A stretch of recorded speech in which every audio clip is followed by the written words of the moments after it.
Today I'm reacting to the Wimbledon players. Apparently I'm reacting to tennis and I don't follow tennis in the slightest. You're reacting to the watches worn by the tennis players. I don't know any tennis other than Federer and your man, the luckiest alive, the Spanish god, Nadal. Before we get into the video, make sure you subscribe to the channel now, and if you want to buy or sell your watch, go to brideandpinion.com, and this is the God Tier Club. To make sure you don't miss out on the God Tier Club drop, go to Instagram. Novak Djokovic. Novak is wearing a 48mm pancake. This was in a period where Audemars Piguet didn't give a This is actually a watch that was produced in a collaboration with Arnold Schwarzenegger. Remember Arnie? Strong Arnie!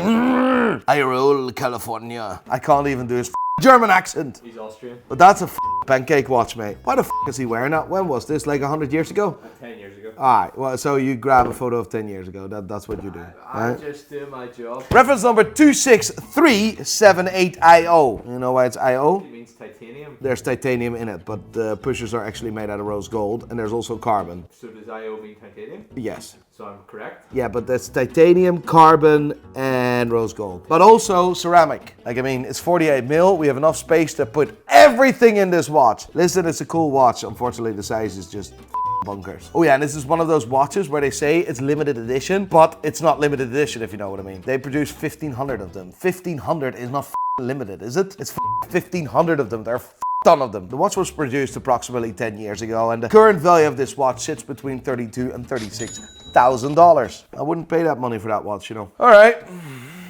That watch sabotages the tennis game. Hublot, piece of shit. Throw it in the bin. Can we not talk about this, please? Ah, Andy Murray. Andy Murray, he doesn't play tennis anymore, does he? I mean, I'm pretty sure he does. Yeah?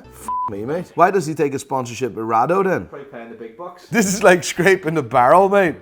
Me. Listen, I want to do this video, right? But this sponsored shit, I don't want to. Unless it's Rafael Nadal, because that's actually cool.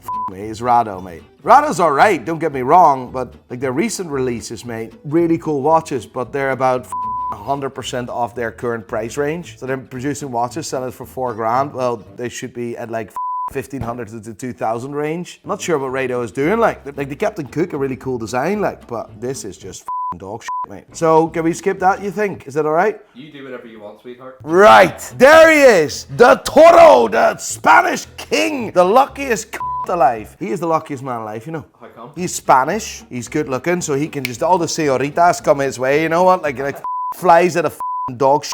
That's Rafael Nadal. All the señoritas come aquí, and they all come flying at him.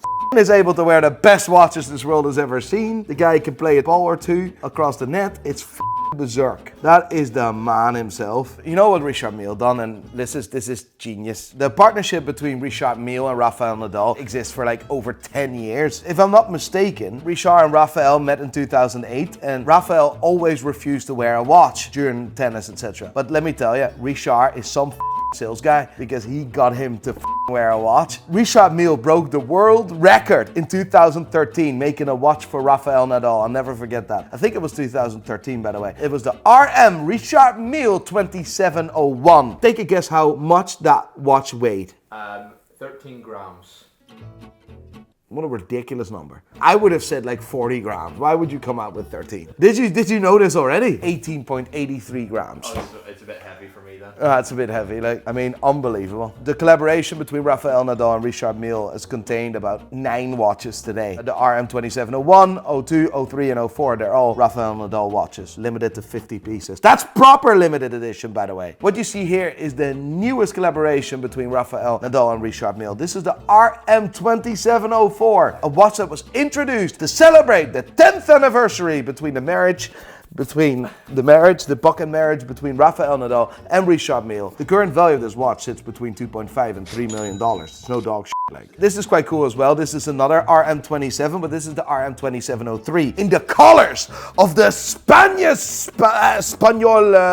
señorita cenicero por favor. You know the center of the watch? Yeah. That is the logo of Rafael Nadal. Again, limited to 50 pieces. Class watch. Very, very rare. Every collaboration between Richard Mille and Rafael Nadal are the most sought after Richard Milles on the planet. And today's value sits between 1.6 and 2.5 million. And here he is, ladies and gentlemen, Rafael Nadal. This is not the Wimbledon show, is it? This is the Rafael Nadal show, right? What you see here is the entire RM27 lineup except the RM2704. The patterned quartz NTPT RM2702 worth between $1.6 and $2 million. Then RM2701 worth between $1.5 and $2 million.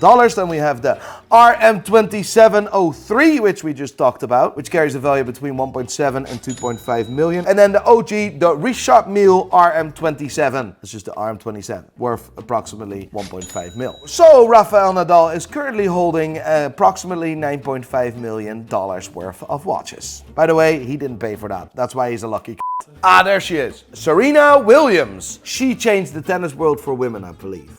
Brilliant. But would I wear a rose gold watch while I play tennis? That thing is pretty heavy because it's rose gold. It'd also be kind of sweaty, no? It's kind of sweaty, but maybe she likes it sweaty, you know. She likes rubber stuff, but sweaty, you never know, like. What you see here is the Audemars Piguet Royal Oak in 37mm. Reference number 262310R. Watch is made out of solid rose gold, and the bezel is all factory set diamonds. Do I want to play tennis with that? No. The current value of this watch sits between $65,000 and $70,000. The Black Panther, limited to 250 pieces. Newest concept of Audemars Piguet. The collaboration between Audemars Piguet and Marvel. Black Panther, tourbillon, no bother. It's a crack of a watch, introduced approximately 2 years ago with a banging auction, with the first of the 250 pieces being sold for like $3 million. This is the reference number 26620IO. To be honest, AP knocked it out of the park. The release of this watch went absolutely viral. The watch was like already sold out within like 5 minutes, and it carried a retail of like $160,000. Today's value of this watch sits between $475,000 and $500,000. He is the man, he's the myth, he's the legend, he's Roger. Of course, a big brand ambassador of Rolex, and Rolex doesn't really have many brand ambassadors. I don't know how old this photo is, but I presume it's been a few years old. That means that the watch he's currently wearing is the Rolex Gmt Master 2, as we call the Batman, reference number 116710 BLNR. A really functional watch for me, as I like to travel across the world. This watch can display up to 3 time zones in one go. The watch is worth between $13,000 and $15,000. Rolex Day-Date, reference number 228235, anniversary. Not bad, not bad. We've talked about this watch so many times. Current market value of the Day-Date sits between $60,000 and $70,000. That is the 6263 Rolex Daytona, a vintage Rolex Daytona. The Rolex Daytona was first introduced in 1963 and wasn't a popular watch at all. No one wanted the watch. It was a manual wind, not even waterproof chronograph. Hoyer came out with a better chronograph. Breitling came out with a better chronograph. The Rolex Daytona was miles behind. Looking backwards now, this is one of the most sought after and most collectible watches on the planet. And 10 years ago, I became the proud owner of a 6263 in exactly this configuration. However, the watch I see on the picture here has been reloomed. It means that the lume plots have been replaced. This watch bears tritium as a luminescent material, which would allow you to see the time in the dark. Tritium is a radioactive material which burns out through the years. So if the lume plots were period correct, they would have been yellowish brownish, and the lume plots are white on this watch. The value of this watch really depends on the originality.